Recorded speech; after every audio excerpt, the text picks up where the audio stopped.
रहा है। देख रहा हूँ, 1 मिनट चुप तो हो जाओ तुम। वो रहा सिद्धू। दीदी। सिद्धू, हाय दीदी। कैसे हो तुम? मैं ठीक हूँ। हाय सिद्धू। हाय जीजू। कैसे हो? एग्जाम्स अच्छे हुए ना? हाँ बहुत अच्छे। हाँ। ए जी, कितने सवाल करते हो? बिल्कुल करूंगा। इससे बात करने के लिए ही तो हॉस्पिटल से मैंने छुट्टी ली है। अब तुम घर पे तो करने नहीं दोगी। तुम मुझसे कोई बात नहीं करोगे। 10th के एग्जाम में वो बिना बात किए कैसे पूरे स्टेट में फर्स्ट आया था? अगर अब वो चुप रहेगा तो वो सेंट्रल रेलवे एग्जाम में भी फर्स्ट आएगा। वैसे तो मेरी याददाश्त बहुत तेज है दीदी, लेकिन एक बात बता दूं, मेरे दिमाग में मैथ साइंस ना घुसता अगर तुम ना होती। तुम भी ना हमेशा मुझे क्रेडिट देते रहते हो। देखो भाई को देख के कितनी दादागिरी कर रही है। हाँ, हर पति का यही रोना होता है। चलो अब घर चलते हैं। हाँ मैं कुली बुला लेता अरे हूँ। कुली क्यों? तुम्हारे जीजा है ना।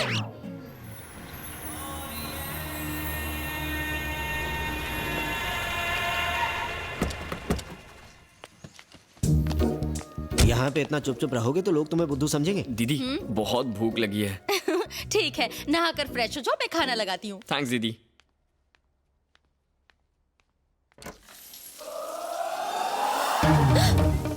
हाय सिद्धू बेबी, तुम अंदर कब आए? आंखें फाड़कर क्यों देख रहे हो? तुम्हें कुछ चाहिए तो मांग कर देखो, मैं मना नहीं करूंगी। देखो, कपड़े पहन लो और दरवाजा बंद कर लो। सारी पढ़ाई भेजे से आउट हो रही है। ये बात है, तो जितना पढ़ा है सब भुला देती हूँ। आधी पढ़ाई वापस आ गई। अगर रेलवे के एग्जाम पास हो गया तो उसकी लाइफ सेटल हो जाएगी। उसका हमारे अलावा है ही कौन? फिर उसकी शादी कर देंगे। हाँ, उसकी शादी मेरी कजन से करवा दो। हाँ, तुम्हारी कजिन सुपर फास्ट, मेरा भाई कछुआ छाप। जोड़ी कैसे जमेगी? मेरी तरह कोने में पड़ा रहेगा। क्या कहा? मतलब मेरी तरह खुश रहेगा। सुन, तेरे जीजा माणिक तला बाजार से तेरे लिए ये मछली लेकर आए हैं। तुझे पसंद है ना? थैंक्स जीजू। हाय। तुमने इसे पहचाना नहीं? ये मेरी कजन है। ओह हाँ, इसे आपकी शादी में देखा था। शुक्र है ये नहीं कहा कि बिना कपड़ों के भी देखा है। अभी अभी पढ़ाई पूरी की है, रिजल्ट का इंतजार है। हाँ अच्छा। हाँ, एक्टिंग अच्छी कर लेता है। बैठो ना। हाँ, नहीं मैं यही अरे ठीक हूँ। बैठो ना प्लीज। ये इस जनरेशन की नहीं लगती, काफी शांत लड़की है। सही कहा, फर्स्ट टाइम मिले हो पर सही पहचाना। ये सुशील और बहुत शर्मीली है। शर्मीली और ये? हाँ? दिन दहाड़े भैरव ने किया खून। फैक्ट्री से उठते जहरीले धुएं के खिलाफ रियाज भाई ने आवाज उठाई थी, पर उनकी बेरहमी से हत्या कर दी गई। जब भी इस तरह की कोई वारदात होती है तो उसके पीछे नरपत नामचीन, उसके भाई भैरव और टैक्सी सेठ का हाथ होता है, पर उनके खिलाफ कभी कोई भी सबूत नहीं होता और न ही उनके खिलाफ कोई आवाज उठाता है। पब्लिक और पुलिस जानती है ये खून किसने किया है, और मीडिया भी जानती है। और कर भी क्या सकते हैं, हमारे इंटरव्यू को न्यूज़ बनाकर पब्लिक में दिखाएंगे। कौन है ये नरपत और सब लोग इससे इतना डरते क्यों हैं? हाँ, खूनी दरिंदे हैं ये लोग। इस शहर में उनके नाम का खौफ है, इसीलिए जितनी जल्दी हो सके ट्रांसफर ले लो। मेरा अब इस शहर में रहने का दिल नहीं करता। लेकिन पुलिस कुछ नहीं करती। पुलिस में किसकी हिम्मत है जो उन लोगों को पकड़ सके? वो किसी से डरते हैं क्या? उन्हें कोई डर नहीं है, क्योंकि उनके खिलाफ कोई नहीं बोलता। नामर्द बनकर बस तमाशा देखते हैं। छोड़ो ना, हम ये सब जान के क्या करेंगे? हम खुश है ना। हाँ सही कहा तुमने। इन सब बातों से हमें क्या लेना देना? ये हमारे अपने थोड़ी हैं। हम तो खुश है ना, दूसरे मरते रहे, मरने दो, है ना? जीजू, ना ये हमारा स्टेट है ना शहर, हमें क्या? मदर टेरेसा भी कलकत्ता की नहीं थी। वो तो दूसरे मुल्क से यहाँ प्यार बांटने आई थी। न जाने कितनों को उनसे प्रेरणा मिली, और आज ये खूनी उसी शहर में बेखौफ घूम रहे हैं। किसी को तो उन्हें उनके किए की सजा देनी पड़ेगी, देनी पड़ेगी। अरे खाना तो खाइए। अरे सुनिए भैया, close the file immediately. Sir गवाह तो नरपत भाई और भैरव का नाम ले रहे हैं। नाम लेने में क्या है, वो तो तुम्हारा या मेरा भी ले सकते हैं। एफआईआर में नाम बदल दो। नमस्ते नरपत भाई, कैसे हो भाई? आओ मंगल आओ। आपका हाथ सर पे रख के आशीर्वाद दे दीजिए भाई। प्रणाम। अरे तुम मेरे पार्टनर हो, वहाँ नहीं यहाँ बैठो। नहीं भाई, आपके कदमों में बैठते ही मेरा कॉन्फिडेंस बढ़ जाता है। मस्का लगा रहा है साला। सुना है आपको दिल्ली से बुलावा आया है भाई। आज से सेंटर आप संभालिए, स्टेट मैं संभालता हूँ। साला कुर्सी का लालच नहीं छोड़ेगा। सही कहा भाई, ये जो कुर्सी का लालच है ना, अच्छे अच्छों को शमशान घाट पहुँचा देता है। ये सारे डायलॉग फिल्मों में अच्छे लगते हैं, असली जिंदगी में नहीं। जितनी बड़ी कुर्सी उतना बड़ा पावर। मैंने सही कहा ना भाई? लिकर टेंडर का क्या हुआ? मिनिस्टर ने कॉन्ट्रैक्ट नहीं दिया, कहता है पी के मरने वालों के लिए पहले ही काफी दुकानें मौजूद हैं। एक भी दुकान खुली तो सरकार गिरी समझो। हाँ भाई, वो कभी ना किसी काम का नहीं है। उसे लोगों की ज्यादा परवाह होने लगी है। सही कहा, जब हमने कुछ जमीनों को हड़पने की कोशिश की तो उसने बीच में टांग अड़ाई थी। तुमने उसे मिनिस्टर बनाया ये सोचकर कि वो हमारे काम आएगा, लेकिन अभी तक उसने मेरा प्रमोशन नहीं होने दिया। बुलाओ उसे। नमस्ते नरपत भाई, आपका फोन आया तो मैं सारा मैटर समझ गया। लगता है आपके चमचों ने मेरे खिलाफ आपके कान भरे हैं। बोलिए। कुर्सी मिल गई है तो ज्यादा उछलने की कोई जरूरत नहीं है। तुम्हारी सिक्योरिटी मेरे इशारे पे गोली चलाती है। बात को समझो नरपत भाई, तुमने कितनी गंद मचा रखी है सारे शहर में। जरा ठंडे दिमाग से सोचो। अब देखो, तुमने और तुम्हारे भाई भैरव ने हजारों लोगों के सामने उस बुड्ढे को मारा। मुझे स्टेट को जवाब देने में बहुत परेशानी हो रही है और तुम्हारे कहने पर तुम्हारे बेवकूफ लोगों ने मदर टेरेसा लैंड पर बोगस डॉक्यूमेंट्स बनवा लिए। इसने माँ के नाम पर और इसने दादी माँ के नाम पर बनाया। लोग क्या चुप रहेंगे? चुप क्यों नहीं रहेंगे? मदर टेरेसा जिंदा है क्या? नहीं है ना। मरे लोगों को जमीन क्यों चाहिए? अपनी माँ के नाम पर जमीन की तो क्या गलत किया? मुंह बंद रख अपना। अगर ये बातें असेंबली में बोलेगा ना तो अपोजिशन वाले हंगामा कर देंगे। तो क्या हुआ? तुम्हें पावर लोगों के बारे में सोचने के लिए नहीं दी है, हमारे आदमियों के बारे में सोचो। लेकिन ये मुमकिन। जब मैं दिल्ली से वापस आऊं, इसे आईजी बन जाना चाहिए और इनके चेहरे खुश होने चाहिए। समझ गए?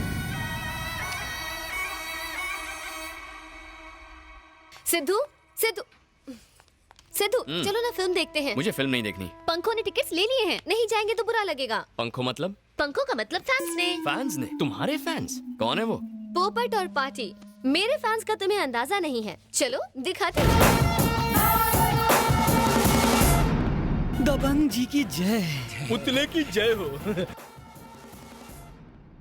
पोपट भाई, तुम Kolkata power star fan association के प्रेसिडेंट हो, तुम्हें तो डेयरिंग दिखानी चाहिए, पर तुम डर क्यों रहे हो? इसे डर नहीं कहते, कांपना कहते हैं। ओ क्या है ना, नंदिनी हमेशा मुझे पिज्जा खाने के लिए, बर्गर खाने के लिए, कोल्ड ड्रिंक्स पीने के लिए बुलाती थी, पर आज उसने मुझसे थिएटर की 2 कॉर्नर की सीट बुक करवाई। मतलब उसके इरादे नेक नहीं है। बिल्कुल सही कह रहे हो। तो इसमें टेंशन किस बात का है? अगर उसने 2 कॉर्नर सीट बुक करने को कहा है, मतलब तुम्हारी लाइन क्लियर है। ये रिंग ले। आज तो ये मूड में भाई, जैसे इंडिया का सुपरस्टार सलमान भाई, वैसे कोलकाता का पोपट भाई। ऐसा क्या? आज तो रॉक स्टार हो भाई। ये पकड़। अभी सेट हो जाएगी भाई। अब तो टाइगर हो भाई। अच्छा, आप तो लेडी किलर हो भाई। मेरी कसम, ये सोने की माला रख।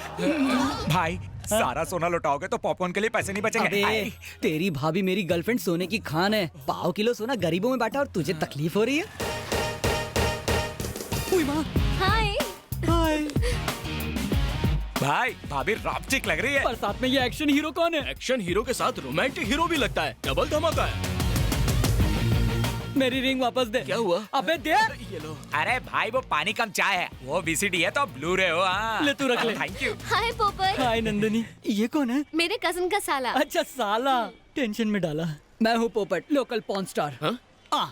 अरे साले को लेके जा। पानी पूरी, मसाला पूरी, दही पूरी, सूखा पूरी सब खिला के लेके आ। मैं और नंदनी कॉर्नर की सीट पे बैठेंगे। हम साथ में नहीं बैठ सकते। काय को? मेरे गेस्ट को बुरा लगेगा ना। मैं इन्हें जबरदस्ती यहाँ लाई हूँ। अगर मैं इनके पास नहीं बैठी तो इनको ही नहीं, मेरे भैया और भाभी को भी बुरा लगेगा। चलो सिद्धू। भाई के साले के साथ कॉर्नर सीट पर क्यों बैठेगी? इंतजार करो, इसका जवाब तो पिक्चर में ही मिलेगा। मतलब? वो बॉयफ्रेंड भी हो सकता है। क्या? क्या हो? घोड़ी तुम्हारी और घुड़सवारी वो करेगा। मैं उसे घोड़ी चढ़ने नहीं दूंगा। आओ चलो।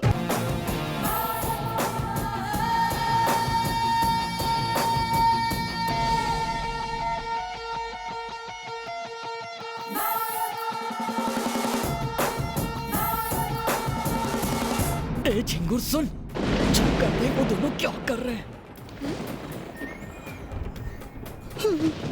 भाभी तो शुरू हो गई है भाई। पर चिपकली उससे चिपक तो नहीं रहा है ना। अंधेरे का फायदा कोई छोड़ता है क्या? अगर मैटिनी शो में ये इतने बिंदास हैं, तो नाइट शो में क्या कुछ नहीं करते होंगे। मैं कुछ नहीं करने दूंगा। इसकी पिक्चर क्लोज कर दूं क्या मैं? यहाँ पब्लिक को परेशानी होगी, इंटरवल में उसका काम तमाम कर देंगे।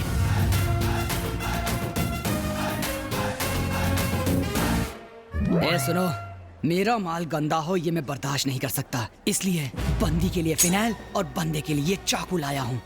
जैसे ये चाकू मैं इसके अंदर डालूंगा, तुम लोग मेरा फोटो खींच लेना। वो किस लिए भाई? फेसबुक के लिए रे। एक पॉपकॉर्न, एक cold drink, medium French fries. वो छिपकली का है? वो क्या सामने खड़ा है, मुफ्त में हमारी टिकट पर पिक्चर देख रहा है और भाभी के पैसों से पोकट में पॉपकॉर्न और समोसे खाएगा। ना ये चाकू मारकर वो पॉपकॉर्न निकालूंगा। देख रहे हो क्या?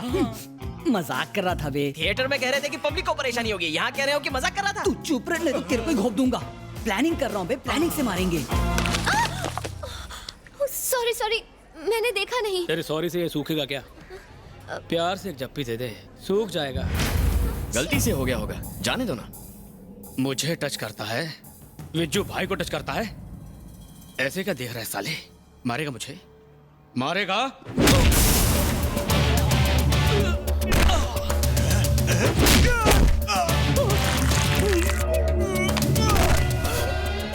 क्या है? मैं तो बॉडी लेने आया भाई। लेके निकल। जी भाई। चलो। ए, हाथ से खून क्यों आ रहा है? टमाटर सॉस है। Tomato sauce? समोसे वाले के पास कागज नहीं था तो सॉस हाथ में ही दे दिया। हाथ धो लेना। बाय। Good bye. चालू है, चालू है, चालू। भाई ऐसे नीट पीते रहे तो लीवर खराब हो जाएगा। अगर खराब हो जाएगा तो पैसे उधार लेकर अपोलो हॉस्पिटल जाकर नया डलवा लूंगा। पता है इस देश को टेररिस्ट और आतंकवादियों से खतरा नहीं है।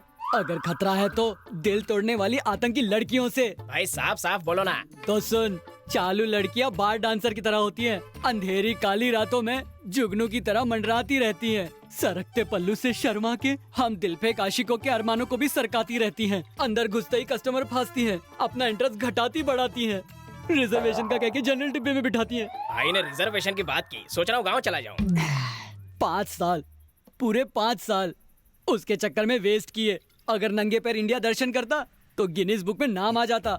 जैसे आइसक्रीम खाकर कप फेंकते हैं, चाय में मक्खी गिर जाए तो उस मक्खी को निकाल कर फेंकते हैं, वैसे ही इस इनोसेंट मासूम भोले नटखट पोपट को अपनी जिंदगी से निकाल कर फेंक दिया। भाई हिम्मत मत हारो, अपनी फीलिंग बता दो, काम बन जाएगा।